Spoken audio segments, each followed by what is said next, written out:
Morning children, welcome to English language class. Today's topic is the verbs. What is a verb?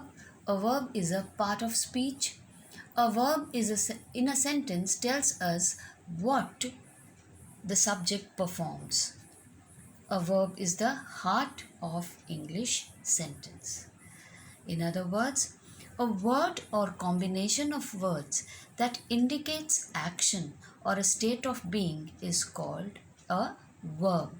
In previous classes, you must have studied about the verb, and in simple language or in one word, we can describe the verb as action words. Now, as we discussed just now, verbs are action words. That means the work which we do.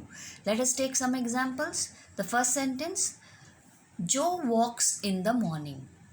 Here, the word walks indicates the action which Joe does, and it is a usual action performed. In the second sentence, Mike is going to school. Now, here, the action is conditions. It is a condition of action. That means a state of the work being done. That is, Mike is going to school. Third sentence, Maya does not like to walk. Here, does not indicates the negative action. In the fourth sentence, Anu is a good girl. Here, the word is performing the task of verb, which tells us a state of being. That means, how is Anu? She is a good girl. Verbs in a sentence are also related to a lot of other factors like subject, person, number, tense, mood, voice, etc. These are some of the basic forms of verbs. The verbs are grouped under 6 basic forms. First one, base form, then infinitive form, then past tense, past participle form, present participle form, and gerund. Verbs are further classified as different types. The different types of verbs are finite verbs, non-finite verbs, action verbs, linking verbs, auxiliary verbs, modal verbs. Each type of verb has a definite function to perform. Today we will take up action verbs. What are action verbs? Action verbs indicates what the subject of a sentence performs. It can make the listener feel emotions. It sees scenes more vividly and accurately. Action words are further classified as transitive verbs and intransitive verbs. To understand transitive and intransitive verb, let us take some example. Sentence 1, the boy kicks the football. Sentence 2, the boy laughs loudly. Third one, the train stopped suddenly. Fourth one, the driver stopped the train. Now let us take the first two examples to understand both the types of verbs, that is transitive and intransitive, more clearly. Now see sentence 1. In sentence 1, the action denoted by the verb kicks passes over from the doer or subject boy to some object, that is football. The verb kicks is therefore called transitive. The word transitive means passing over. So here what do we see? That the boy, that was the subject, passes over the action. The action is kicks, and the action is passed over to the football, that is the object. So when the action is passed over by the subject to the object, it is called a transitive verb.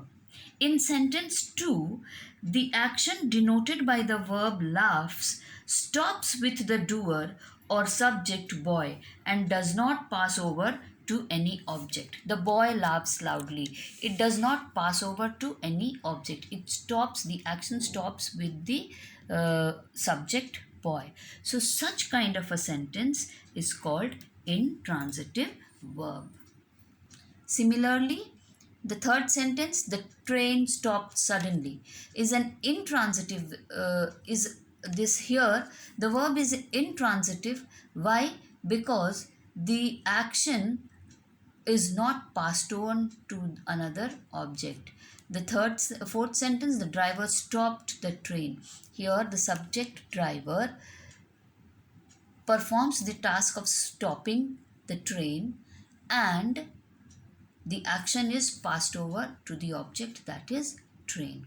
So this becomes a transitive verb. Now we'll quickly read out the definition of transitive and intransitive verb. What is a transitive verb?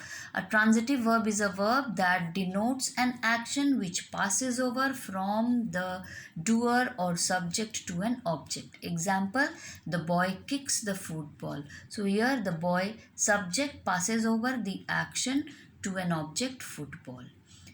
Intransitive, an intransitive verb is a verb that denotes an action which does not pass over to an object.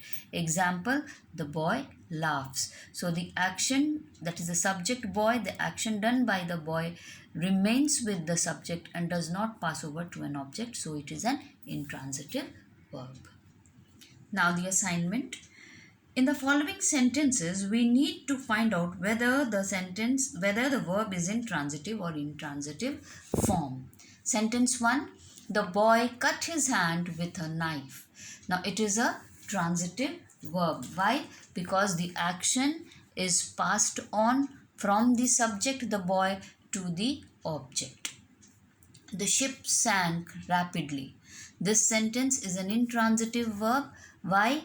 Because here the action remains confined to the subject. The action done by the subject remains confined to the subject and is not passed on to any object. He spoke rudely, again, is an intransitive verb. Why?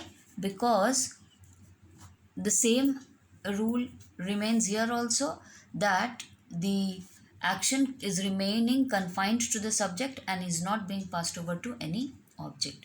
Ria rang the bell. Here the subject Ria is doing the action of ringing the bell, ringing, and the action is being passed on to the object bell.